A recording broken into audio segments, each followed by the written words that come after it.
Okay, today we talk about Introduction to Vedanta. This is a book which is written by Swami Dayananda. Introduction to Vedanta, understanding the fundamental problem.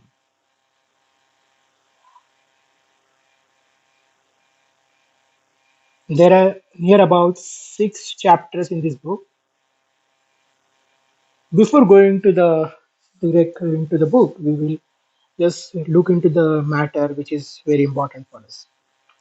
According to the publisher, Swami Dayananda Saraswati is a traditional teacher of Vedanta. The teaching of the knowledge of a self found in Upanishads at the end of a Veda.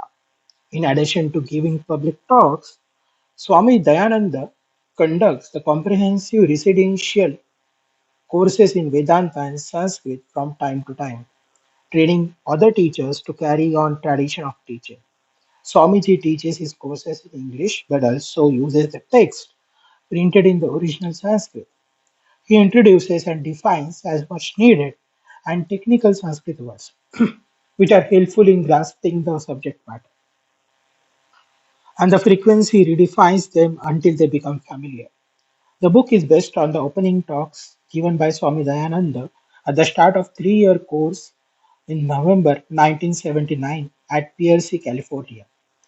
The first text studied at this course was Tattvabodha, a simple textbook of definitions comprising an outline of Vedanta. Swamiji's introductory talks are aimed at helping new students discover the nature of fundamental human problems. Barbara Thornton compiled, abridged, and edited the talks. Laurel Elzer, Mahadevan Embritheri, Daniel Piskulik, and Ruth Greenfield assisted in editorial review and proofreading. Chapter 1: Human Pursuits. The 4 categories of human effort. A human being sees himself as a deficient person. His constant and compulsive pursuits make his sense of inadequacy evident.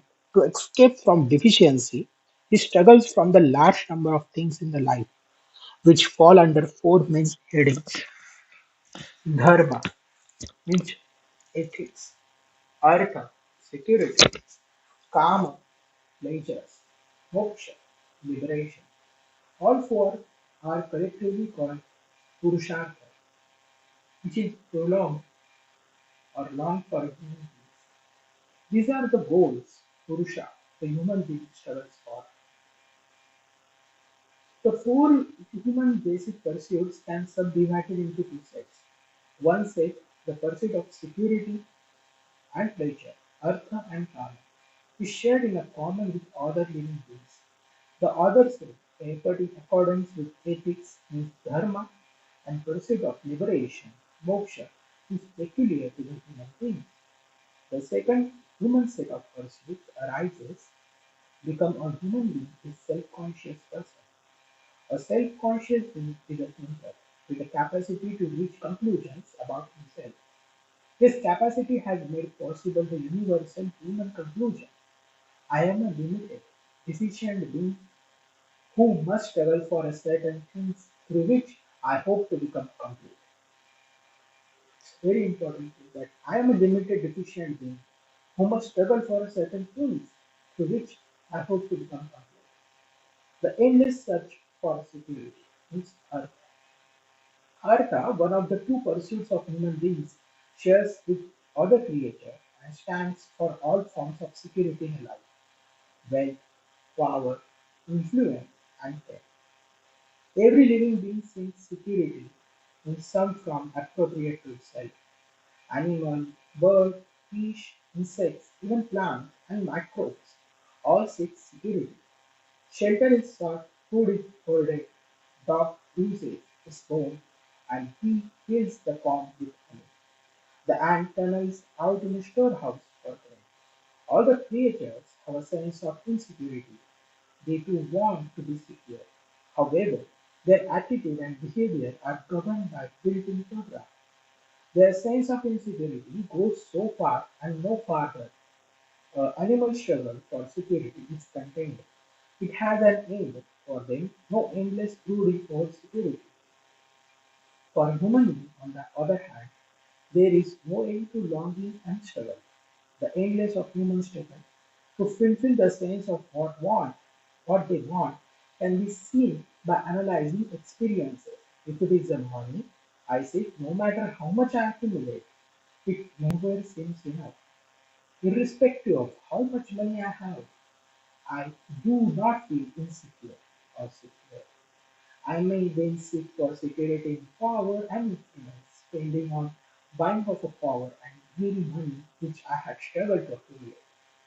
Not that money has no longer any value for me, but that I know.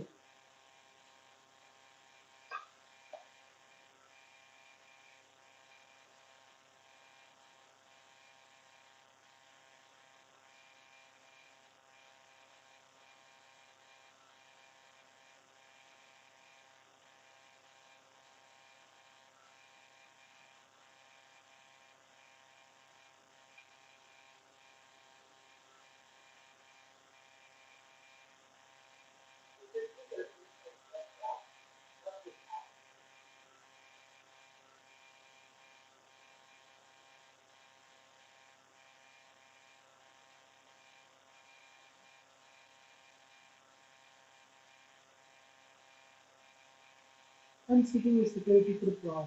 The struggle for money, power, and pain is endless.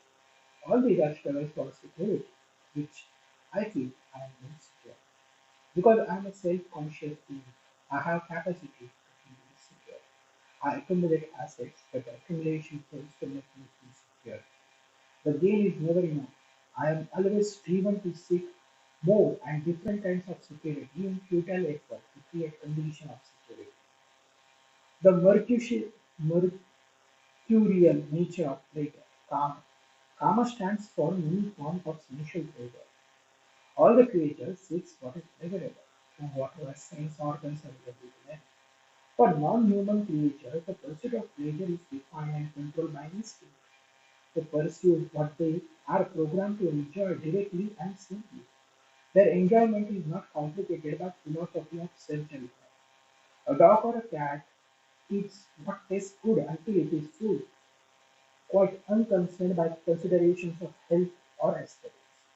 Enjoyment belief, aims and is contained in a moment in accordance with instinctual program. The human pursuit of pleasures is more complex. Our desires are driven both by instinct and personal value systems. One's instinctual desires as a living being are complicated by human ability to entertain wide-ranging, changeable personal desires. Every human being lives in a private, subjective world where one sees objects as desirable, undesirable, or neutral, neither desired or undesired. When I examine my attitudes towards these objects, I find what is desired by me is not desired by me at all times or all the places, nor is what I desire necessarily desired by others. What is desired changes, time conditions desire, place conditions desire.